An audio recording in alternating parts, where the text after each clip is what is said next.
உச்சகட்ட குழப்பத்தில் இருப்பது அண்ணன் எடப்பாடி பழனிசாமி அவர்கள். தான் குழப்பத்தில் நான் இல்லை, நான் ரொம்ப தெளிவாக தான் இருக்கேன்னு அவர் பேட்டி கொடுக்குறாரு பார்த்தீங்களா. அதில் ஏற்படுற குழப்பம் தான் இப்போ ஒரு விவாத பொருளாகவே வந்திருக்கு. இந்த நேற்றைக்கு அவர் பேசி இருக்கிற செய்திகள் தெளிவாக சொல்கிறாரு. அவர் என்ன தெளிவாக சொல்கிறாருன்னு நான் கேட்குறேன். கொள்கையில் கூட்டணி சேர முடியாதுன்னாரு. நீங்கள் சொன்னீங்க லட்சிய கூட்டணின்னீங்க. இப்போ திமுக தலைமையிலான அமைந்திருக்கிற கூட்டணி லட்சிய கூட்டணி, திமுக தலைமையில் அமைந்திருக்கிற கூட்டணி கொள்கை கூட்டணி.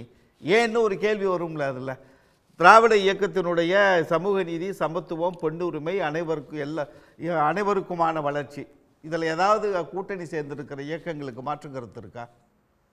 இவர்கள் எல்லாம் சேர்ந்து யாரை எதிர்க்கிறாங்க? பாரதிய ஜனதா கட்சி என்கிற ஒரு இந்துத்துவ சக்தியை, ஒரு பாசிச சக்தியை எதிர்த்து களத்தில் நிற்கிறாங்க. அரசியல் நிலைப்பாட்டில் அதிமுக தேர்தல் களத்தில் நிற்கிது, அவ்வளோதானே.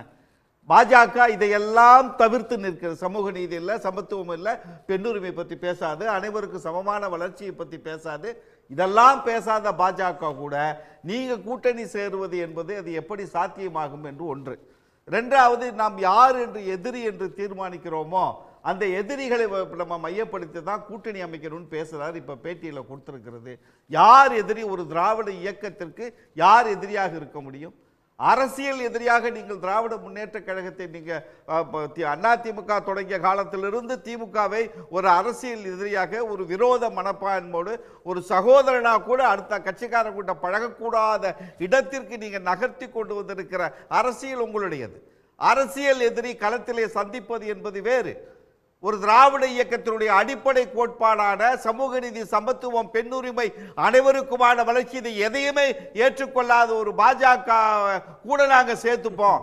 ஒரு பொது எதிரியை எதிர்ப்பதற்கு என்று ஒரு திராவிட இயக்கம் இன்னொரு திராவிட இயக்கத்தை எதிர்ப்பதற்கு, திராவிட இயக்கத்திற்கு எதிர்நிலை கருத்துள்ள இயக்கத்தோடு கூட கூட்டணி சேருவோம் என்ற நிலைக்கு நீங்கள் பேசுவது என்பது, நீங்கள் திராவிட இயக்கம் இல்லை, நாங்கள் அந்த கருத்தியல் அடிப்படையிலே நாங்கள் செயல்படவில்லைன்னு சொல்லிட்டு நீங்க செயல்படுங்க, நான் ஏற்றுக்கொள்கிறேன். ரெண்டாவது, இதில் முக்கியமாக என்ன சொல்லியிருக்காரு, ஒரு 4 முக்கியமான செய்திகளை சொல்லியிருக்காரு அவர். அதில் நிதிநிலை ஒரு கண் துடைப்பு தான், நிதிநிலையில் நிறைய பிரச்சனைகள் இருக்கு, ஒரு கண் துடைப்பு நாடகம் தான், இன்னொரு 10 மாத காலத்திற்கு இவங்க நிதியை எப்படி ஒதுக்க போறாங்க, எப்படி செய்ய போறாங்கன்னு தெரியல. அவர் நிதிநிலை அறிக்கையை முழுதாக படிக்கவில்லை என்பதும், இந்தியன் எக்ஸ்பிரஸ்லையும் டைம்ஸ் ஆஃப் இந்தியாவிலையும் வட மாநிலத்தில் இருக்கிற பத்திரிகைகள் எல்லாம் புகழ்ந்து பேசி இந்திய நிதிநிலை அறிக்கை கூட தமிழகத்திலிருந்து கற்றுக்கொள்ள வேண்டும் என்கிற அளவிற்கு பொருளாதார வல்லுநர்கள் இன்றைக்கு மையத்திலே பேச ஆரம்பித்திருப்பது என்பது ஒரு நாட்டினுடைய பொருளாதார வளர்ச்சி. திமுக ஆட்சியில் அந்த பொருளாதார வளர்ச்சி தான் மக்களுக்கான வளர்ச்சி, மக்களுக்கான வளர்ச்சி தான் பொருளாதார வளர்ச்சி. அப்ப எப்படி இந்த மாநிலத்தில் வளர்ச்சியே இல்லை, எங்களுக்கு ஓட்டு போடுவாங்க, எங்க கூட அணி சேருவாங்கன்னு எப்படி பேசுவீங்க? அவர் சொல்லக்கூடிய கருத்து, நீங்க பட்ஜெட்டோட சிறப்புகளை சொல்றீங்க, பட்ஜெட்டை பாராட்டி ஊடகங்கள் எழுதியிருக்கிறாங்க, வடக்க இருக்கிறவங்களும் பாராட்டுறாங்க. அவர் சொல்வது, திமுக ஆட்சியின் மீது திமுகவோட கூட்டணி கட்சிகள் இருக்கலாம், ஆனா மக்கள் அதிமுக பின்னாடி இருக்கிறாங்க, சமுதாயத்தில் திமுகவுக்கு எதிராக ஒரு ஆட்சிக்கு எதிராக ஒரு எண்ணம் இருக்கு, அது வாக்காக வெளிப்படும். இப்போ கூட்டணிலாம் போடணும்னு இப்போ அவசியம் இல்லை, கடைசி நிமிஷத்தில் போட்டால் கூட மக்கள் ஓட்டு போட்டுருவாங்கன்ற ஒரு இதை சொல்லுங்கள். சட்டம் ஒழுங்கு சீர்குலைந்து விட்டதுங்கிறத தவிர வேற என்ன ஒரு 6 மாசமா எடப்பாடியார் பேசிட்டு இருக்காரு? சட்டம் ஒழுங்கு சீர்குலைவு என்பதை பற்றி மட்டும்தான் இதுவரைக்கும் பேசிட்டு இருந்திருக்காரு. வேற என்ன வளர்ச்சியை பற்றி பேசினாரு? பெண்கள், இளைஞர்கள், மாணவர்கள், ஒட்டுமொத்தமாக ஒவ்வொரு குடும்பத்திலையும் ஒருத்தருக்கு ஒரு நாட்டினுடைய நலத்திட்டங்கள் சென்று சேர்கிற அளவிற்கு ஒரு மாநில அரசு செயல்பட்டு கொண்டிருக்கிற பொழுது நீங்கள் சட்டம் ஒழுங்கு என்கிற ஒற்றை புள்ளியில் இருந்ததால உங்கள் அரசியல் பார்வையை நகர்த்துறீங்க. அதுல இருந்து வெளியில வாங்க. திமுக அரசினுடைய திட்டங்களை குறை சொல்லுங்க. இலவச பயணம், மாணவிகளுக்கு 1000, பசங்களுக்கு 1000 ரூபாய் கொடுக்கிறது, இன்னைக்கு கொடுத்திருக்கிற திட்டங்கள், இல்லம் தேடி கல்வி, இல்லம் தேடி மருத்துவம், இது போன்றது ஒரு புதுமையான திட்டங்களை நிகழ்த்தி இன்றைக்கு ஒரு ஹியூமன் இண்டெக்ஸ்ல ஒரு 13 துறைகளில் இந்தியாவிலேயே முதன்மை மாநிலமாக வந்திருக்குது திமுக. நாங்கள் சொல்லும்போது அதை மறுத்து பேசுங்க. அந்த 13 ஹியூமன் இண்டெக்ஸ்ல நீங்கள் சொல்லுவது தவறு, நீங்கள் வளர்ச்சியை எட்டவில்லை என்றுதான் இத்தனை ஆண்டு கால ஒரு மாபெரும் இயக்கம் அதிமுகவுடைய தலைமை அது குறித்து பேச வேண்டும். உடனே வந்த உடனே சட்டம் ஒழுங்கு, இன்றைக்கு நான் இருக்கிறேன், நாளைக்கு இருப்பேன் எனக்கு தெரியாது. ஒரு தலைவர் பேசுற பேச்சா? ஒரு தலைவர் பேசுற பேச்சா? நான் இதுல எதை நான் சொல்ல மாட்டேன்னு கேட்டீங்கன்னா, அதிமுக ஆட்சி காலத்தில் சட்டம் ஒழுங்கு சரியாக இருந்ததா என்ற கேள்வியை நான் வைப்பது இல்லை. எல்லா மாநில ஆட்சிகளிலும் சட்டம் ஒழுங்கு குறைபாடுகள் இருக்கும். அதை ஒரு அரசாங்கம் எப்படி அணுகுகிறது என்பதில் குற்றச்சாட்டு இருந்தால் சொல்லுங்க. அண்ணா பல்கலைக்கழகத்தில் ஒரு பெண் வன்புணர்வு காணாங்க.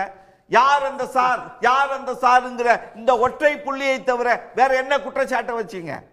அதுக்கு இன்னைக்கு நிறைவா விசாரணை நடந்துகிட்டு இருக்கா இல்லையா? நேற்றைக்கு கூட ஒரு புது வழக்கில் ஞானசேகர் கைது செய்ய மீண்டும் வந்து அவருடைய வழக்கு பதியப்பட்டு இருக்கிறதா இல்லையா?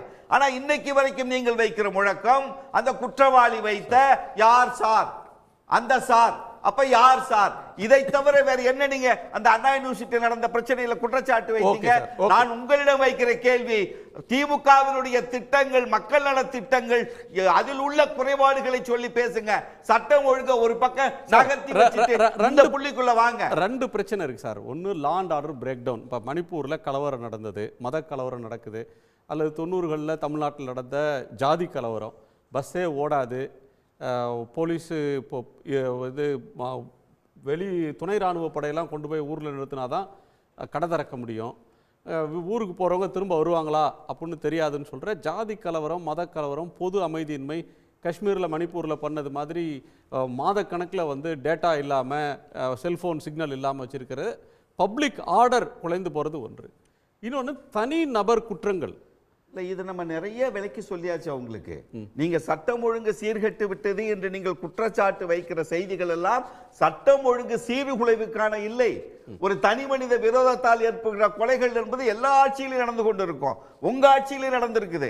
இப்ப திமுக ஆட்சியிலும் அங்கொன்றும் இங்கொன்றுமாக நடந்து கொண்டிருக்கிறது. அது இல்லை என்று மறுக்கவில்லை. பொது அமைதிக்கு பங்கம் விளைவிக்கிற செயல்பாடுகள் தான் சட்டம் ஒழுங்கு சீர்கேடு என்பதை ஏற்கனவே ஆட்சியில் இருந்த உங்களுக்கு தெரிஞ்சிருக்கணும். இப்ப வரைக்கும் நீங்க புரியாம நடிக்கிறீங்கன்னா உங்களுக்கு நாங்க என்ன பாடம் சொல்லி கொடுக்கணும்?